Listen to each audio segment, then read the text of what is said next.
নমস্কার, আশা করি সবাই ভালো আছেন। আজকে আমাদের আলোচ্য বিষয়বস্তু হলো যে ভক্তির ৮ টা স্তর কিভাবে গভীর হয় ঈশ্বরের সঙ্গে সম্পর্ক। দেখুন, ভক্তি একদিনে পূর্ণতা পায় না। আন্তরিক সাধনা, আত্মসমর্পণ এবং ঈশ্বর স্মরণের মাধ্যমে ধীরে ধীরে তা গভীর হয় এবং পরে তা গভীরতম হয়। তো যে স্তরগুলোকে নিয়ে আলোচনা করব, একটা মানুষ তার ভক্তি জীবনের পথে চলতে চলতে প্রথম থেকে সে যেদিনকে একদম প্রথম যেদিন সে শুরু করেছিল বা বসেছিল ভক্তির পথে বা এসেছিল, সেই দিন থেকে একদম শেষের দিন পর্যন্ত সে কিভাবে আরো উন্নত থেকে উন্নততর হলো বা তার ভক্তির গভীরতা কিভাবে বৃদ্ধি পায়, সেগুলো নিয়ে আজকে আলোচনা আমাদের হবে আর কি, চেষ্টা করা হবে। তাই জন্য এটাকে আহ, আমার অবজারভেশন অনুযায়ী ৮ টা স্তরে ভাগ করেছি। শুনে দেখুন কতটা কে কোথায় কোন জায়গায় দাঁড়িয়ে আছে। বলে রাখি, যারা অ্যাস্ট্রোলজিক্যাল কনসালটেশনস বা গাইডেন্স নিতে চাইছেন, বা যারা অ্যাস্ট্রোলজি শিখতে চান, বা যারা মেডিটেশন অর্থাৎ ধ্যান শিখতে চান, বা যারা ধ্যানের জন্য গাইডেন্স নিতে চান, তারাও কিন্তু চ্যানেলের ডেসক্রিপশন নাম্বার দেওয়া আছে, সেখানে আপনারা যোগাযোগ করতে পারেন। ওই চ্যানেলে গিয়ে মোর বলে একটা অপশন আছে, মোর, ওই মোড়ে ক্লিক করলেই ওখানে চ্যানেলের ডেসক্রিপশন পাওয়া যাবে। চলুন শুরু করা যাক। প্রথম যে স্তর, সেটা হচ্ছে জিজ্ঞাসা স্তর।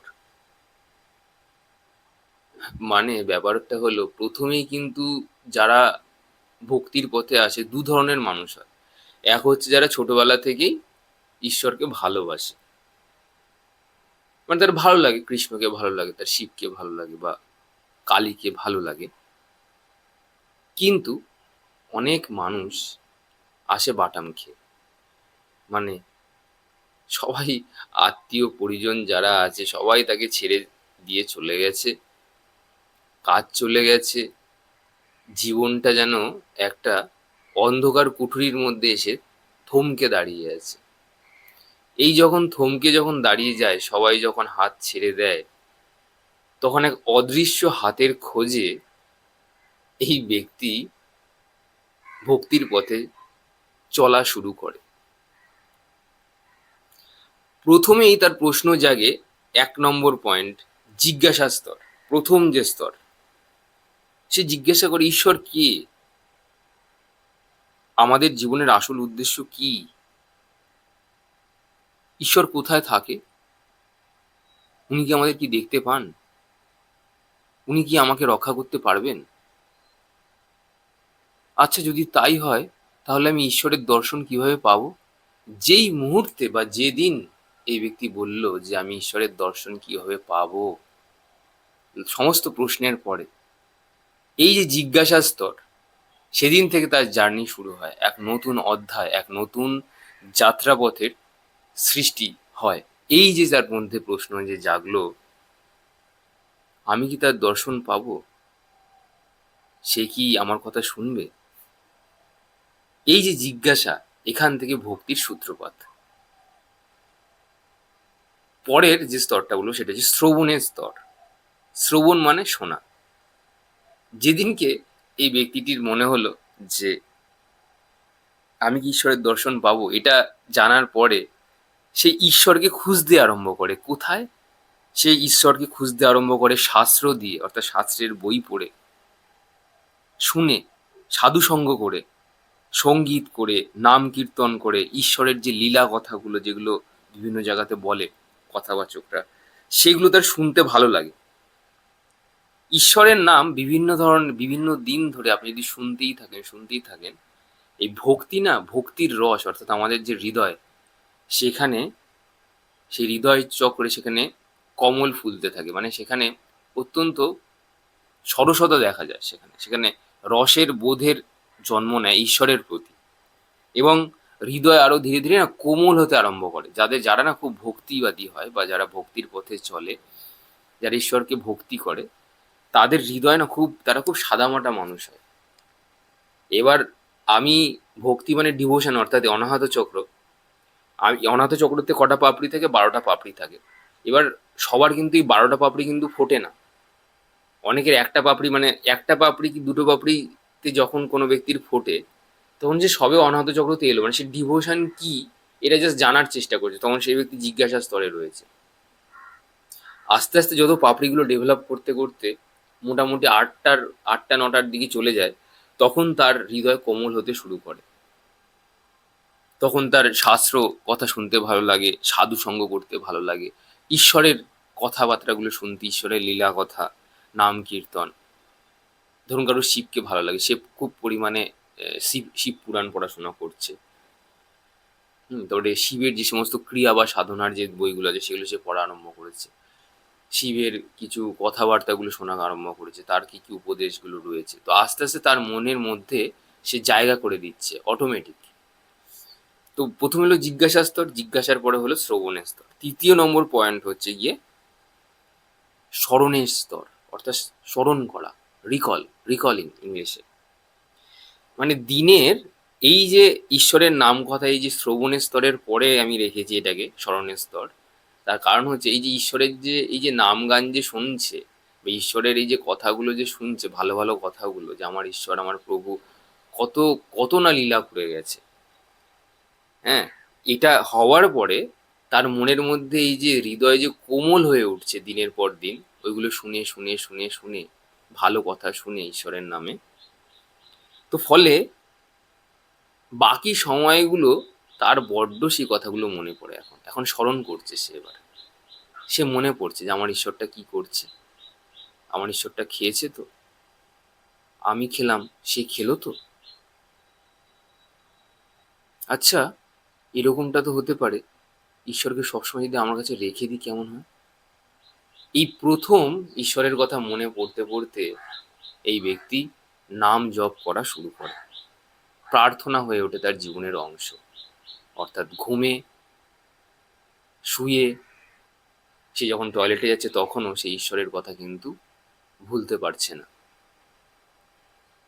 অজপা জপ তৈরি হয়ে যায় এরকম ব্যক্তির মনের মধ্যে, যখন প্রচুর পরিমাণে নাম জপ এবং সেবার, ঈশ্বরকে কিভাবে তার কাছে সবসময় রেখে দেবে, এই যে একটা ভক্তির আবেগ, এটাও একটা ভালোবাসা, এটা একটা আবেগ, এখানে একটা আবেগ রয়েছে।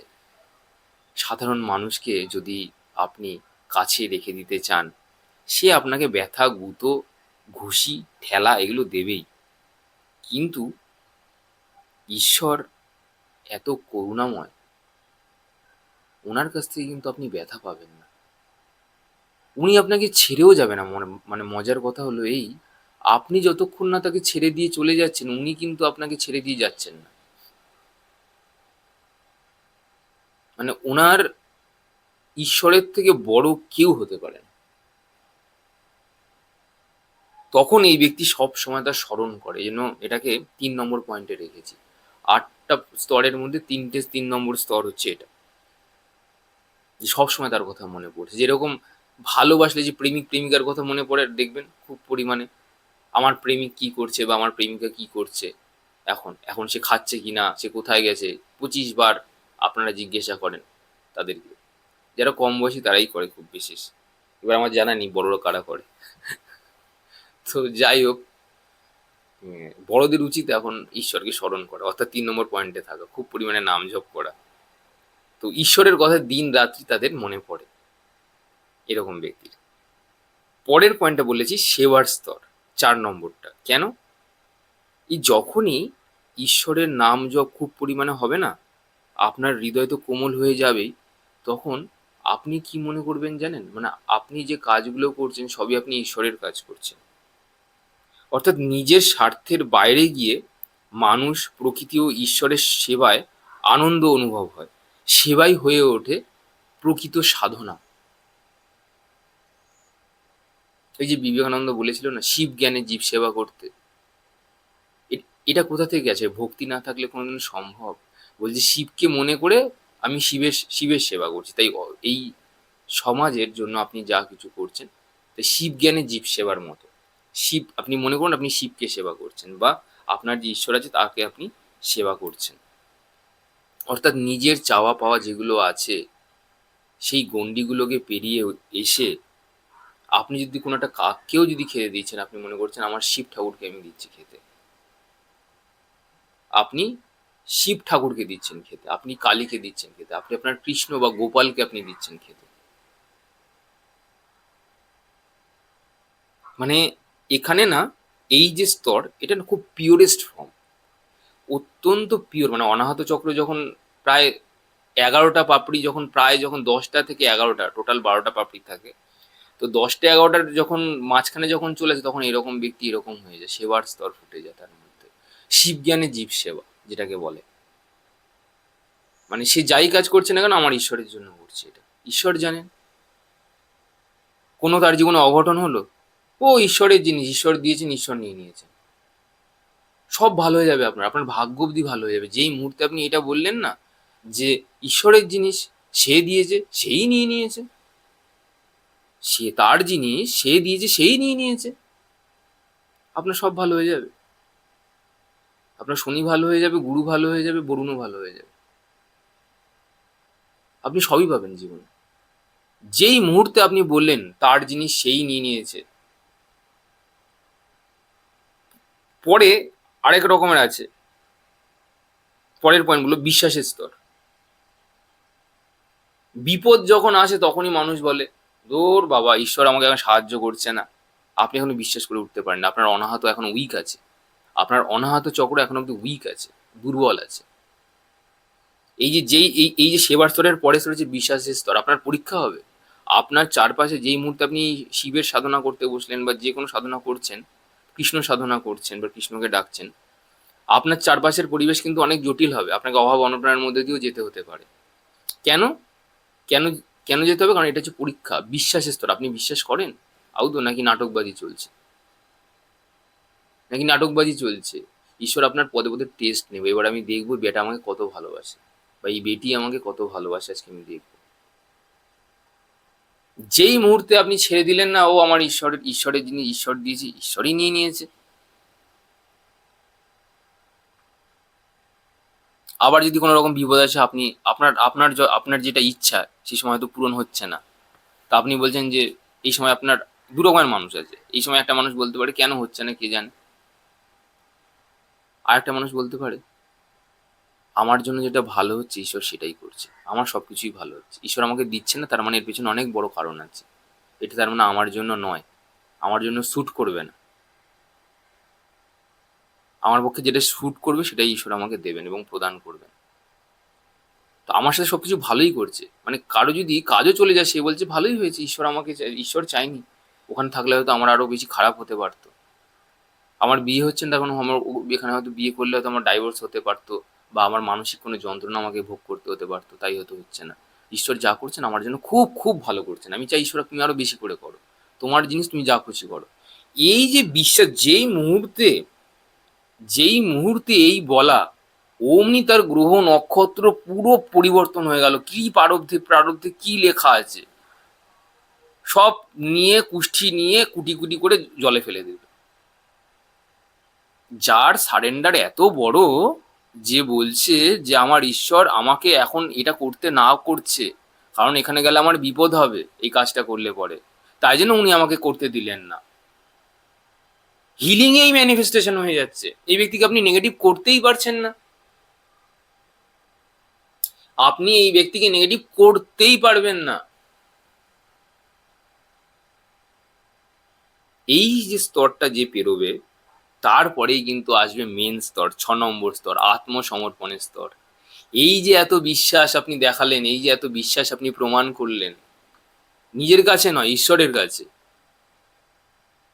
এই যে আপনি প্রমাণ যে করলেন, এই যেরকম রাবণ করেছিল, আমার শিবের কথা মনে পড়ছে, যে আসবে না নিজের মুন্ডুটা অব্দি কেটে দিয়ে দিল, দেখো নাও। এই যে বিশ্বাস, সে জানে তার মহাদেব তার কাছে আসবে, তাকে তাকে রক্ষা করবে। এরপরেই যে স্তরটা সেটা হচ্ছে আত্মসমর্পণের স্তর, মানে যেখানে নিজেকেও সারেন্ডার করে দেওয়া। এই যে রাবণ নিজেও দিয়ে দিল নিজের মুন্ডুটা, এই যে ভগবান একদম আপ্লুত হয়ে গেল যে আমার জন্য সব কিছু করতে পারছে। রামকৃষ্ণ ঠাকুর শ্রী রামকৃষ্ণ সবসময় মা মা করতেন, সবসময়, অল দ্য টাইম। পুরো তার দেহ নিঃশ্বাস সব ঈশ্বরকে সমর্পণ করে দিয়েছে। এগুলো হচ্ছে আপনাদেরকে যে স্তরগুলো বলছেন, এটা হচ্ছে ভক্তির এক একটা স্তর। আপনারা আমাকে জানাবেন আপনারা কোন স্তরে রয়েছেন। আপনাদেরকে যে স্তরগুলো বলছি এগুলো হচ্ছে একটা স্তর। এখন 6 নম্বর স্তর নিয়ে আরো আলোচনা করছি, আত্মসমর্পণের স্তর। অর্থাৎ অহংকার, ভয়, সবকিছুকে নিয়ন্ত্রণ করবার চেষ্টা, এগুলো সব ছেড়ে দেওয়া। এই আমার ছেলেটা তো চাকরি পেলো না, এই আমার বউটা জানো তো খুব পাজি, তুই সারা জীবন খালি এসবই কর, কে পাজি, আমার ছেলেটা কি করলো না, এসব নিয়েই ভাব। আত্মসমর্পণ আর তোমায় করতে হচ্ছে না বাবা, তুমি আর ভক্তি স্তরে আর নেই। তো যে মানুষ সবকিছু কে বলছে, কি গো তোমার ছেলের কি হবে, কি গো তোমার মেয়ের কি হবে, বলছে কেন, জীব জীব যিনি দিয়েছেন আর তিনিই যোগাবেন। জীব যিনি দিয়েছেন আহার তিনিই দেবেন। যে ঈশ্বর, এটাকে বলে সমর্পণ, আত্মসমর্পণ। যে ওদেরকে ঈশ্বর পাঠিয়েছে, ঈশ্বর তাদের জন্যে কিছু না কিছু ভালো কিছু ভেবে রেখেছে, আমারও তো ভাবনার দরকার নেই, আমার সমস্ত চিন্তা ভাবনা ঈশ্বরের। পরের পয়েন্টটা হচ্ছে গিয়ে প্রেম ভক্তির স্তর। তখন না ঈশ্বরকে, এই যে প্রেম ভক্তি, এখানে আপনি মানে কিছুটা দূরে, তুমি মানে কিছুটা কাছে, এখানে ঈশ্বরকে মানুষ তুই তুই করতে আরম্ভ করে। তুই তখন কাকে বলে মানুষ, খারাপ ভাবে নয়, তুই তখন কাকে বলে, যেই মানুষ আপনার খুব কাছের হয়ে যায়। দূরত্ব যখন একদম নীল, কিচ্ছু থাকে না, একদম কাছাকাছি চলে আসে, তখন ভগবানকে তুই তুই করে বলে।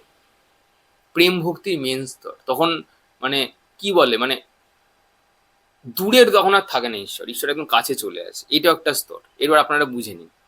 যেরকম কালী ঠাকুরকে বলতেন ঠাকুর শ্রীরামকৃষ্ণ, নে মা তুই খা, নে তুই খা, খাবার দাবার নিয়ে তাকে ছুড়ে দিল, নে খা। আর আপনারা দেখলে তুই পাগল নাকি, না, এটা হচ্ছে খুব কাছের লোকের সাথেই তো অভিমান করা যায়, সবচেয়ে কাছের লোকের সাথেই তো অভিমান করা যায়। এটাকে বলা হয় প্রেম ভক্তি স্তর, 7 নম্বর স্তর। এবার লাস্ট স্তরটা বলবো একাত্মতার স্তর। অর্থাৎ একাত্ম হয়ে যায়, মানে ইউনিয়ন হয়ে যায়, মানে আপনি আর ঈশ্বর যে আলাদা, এই মাঝখান থেকে এটাও উঠে যায়, যে এতক্ষণ তুই অবধি ছিল সেটাও উঠে যায়, তখন সেই ব্যক্তির একাত্ম হয়ে যায়, ইউনিয়ন হয়ে যায়। তখন এই ব্যক্তির যে নিজের যে সোল আছে আর ঈশ্বরের যে শক্তি আছে, সেটা একসাথে মার্জ হয়ে যায়। তখন আর সেই ব্যক্তি না আর কোনো কিছু না, মানে বলার মতো থাকে না। এটাকে এক ধরনের বলা হয় ইউনিয়ন, মানে ঈশ্বরের সাথে, মানে ভক্তই আস্তে আস্তে ঈশ্বর হয়ে গেছে। যে ভক্ত একদিন, জানেন তো, যে ভক্ত মানে যে ভগবানকে ডাকতে ডাকতে নিজেই যে কখন ভগবান হয়ে যায় সে নিজেও বুঝতে পারে না। তো তার মধ্যে না, মানে ভগবান পুরো, মানে কি বলে, পুরো ওভারল্যাপ হয়ে যায় তার তার শরীরের মধ্যে।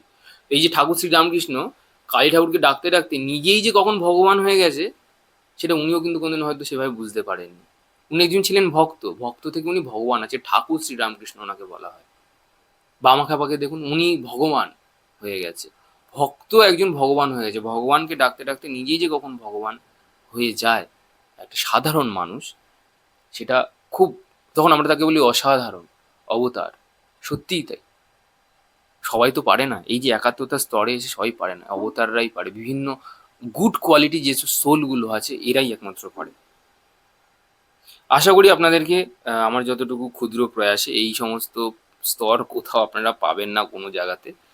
যতটুকু অবজারভেশনস বলে মনে হয়েছে আমার, যে হ্যাঁ এইভাবে এইভাবে এই স্তরগুলোকে সাজানো যেতে পারে। এবার সেটা মানুষ কতটা কীভাবে নেবে এটা আপনাদের উপরেই ছাড়লাম, আপনারা বুঝে নিন। ভালো থাকবেন, আবার কাল আসছি কোনো অন্য এক কিছু নিয়ে আলোচনা করতে। ধন্যবাদ।